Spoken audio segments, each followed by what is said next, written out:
Hello, and welcome back to Divine Japan, where we delve deep into the fascinating world of Japanese history, bringing the ancient tales to life in a way that's relatable and enjoyable for everyone.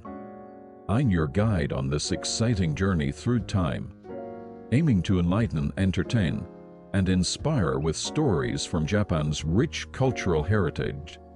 If you're new here, please consider subscribing and becoming part of our community exploring Japan's remarkable past together. In today's episode, we are discussing an extraordinary masterpiece of classic Japanese literature, the Kojiki. For those new to this term, Kojiki, or records of ancient matters, is the oldest extant chronicle in Japan, dating back to the early 8th century. This enchanting work weaves together a tapestry of myths, legends, and historical accounts, forming the foundation of Shinto, Japan's indigenous religion.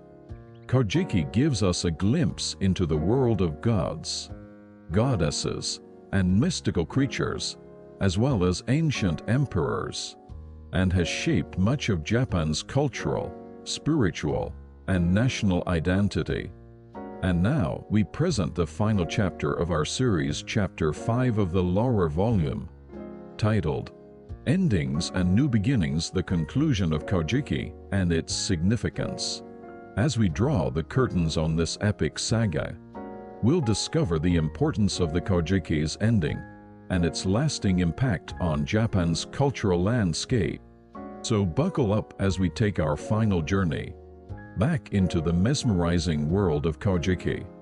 And now we present the final chapter of our series, Chapter 5 of the lower volume, titled Endings and New Beginnings, the Conclusion of Kojiki and Its Significance.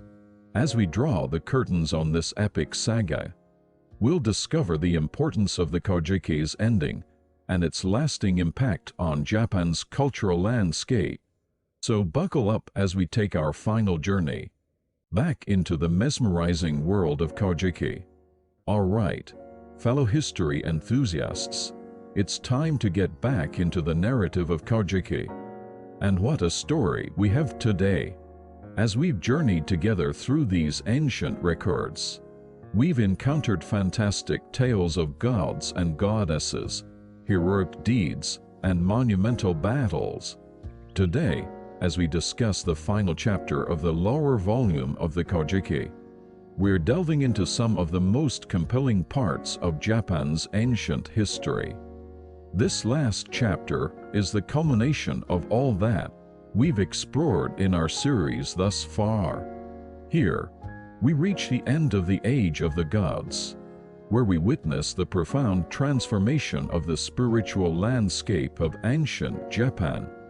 We see gods retreating and the dawn of a new era where men, particularly emperors, become the central figures. This transition is not just an ending, but a significant new beginning, paving the way for the rise of the Yamato state. Now, you might wonder why this is so important.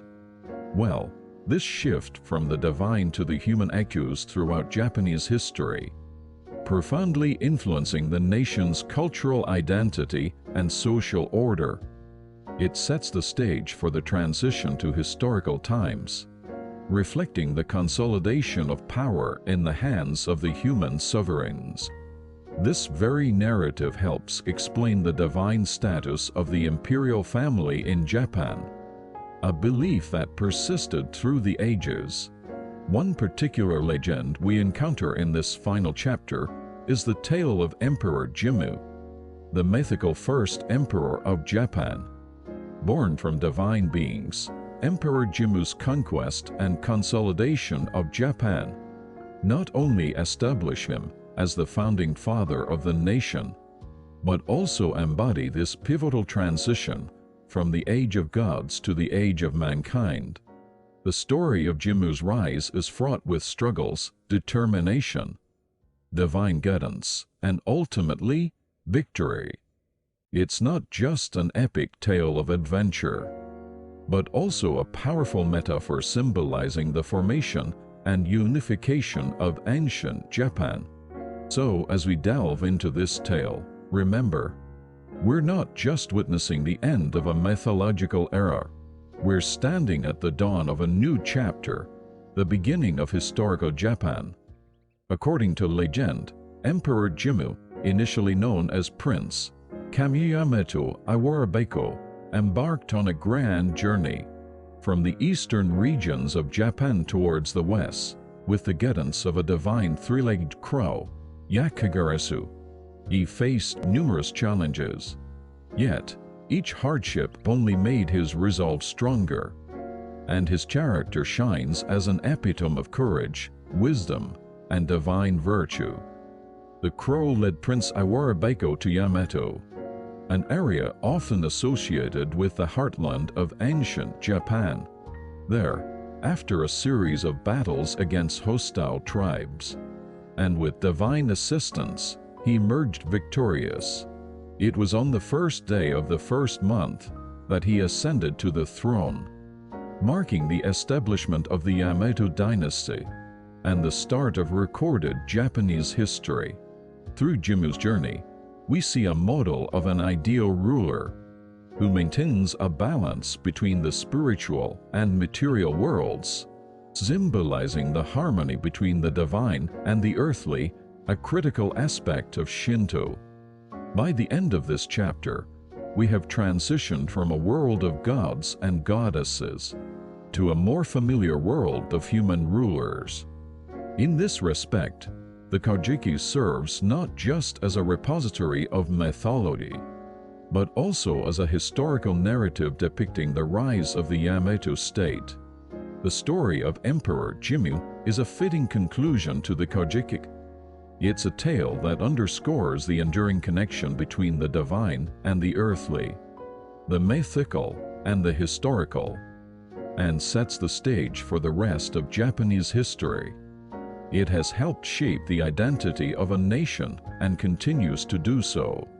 In the grand scheme of Kojiki, the lower volume, and particularly its final chapter, stands as a testament to the transformation of ancient Japan, the birth of a new era, and the indomitable human spirit that strives forward, guided by the divine.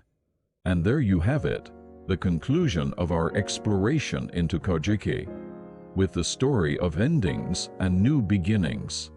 The fascinating tale of Emperor Jimmu beautifully bridges the gap between the age of the gods and the reign of the emperors, offering a profound understanding of Japan's cultural and spiritual landscape. Thank you for joining me on this captivating journey through the pages of Kojiki. This exploration has only skimmed the surface of Japan's rich and deep historical tapestry. Remember, every ending is a new beginning, and as we conclude this series, we open the door to many more stories awaiting us in the annals of Japan's history. So stay tuned to Divine Japan for more. If you haven't already, please hit the subscribe button, and together, let's continue to explore the mesmerizing world of Japanese history. Until next time, stay curious and keep exploring. Sayonara.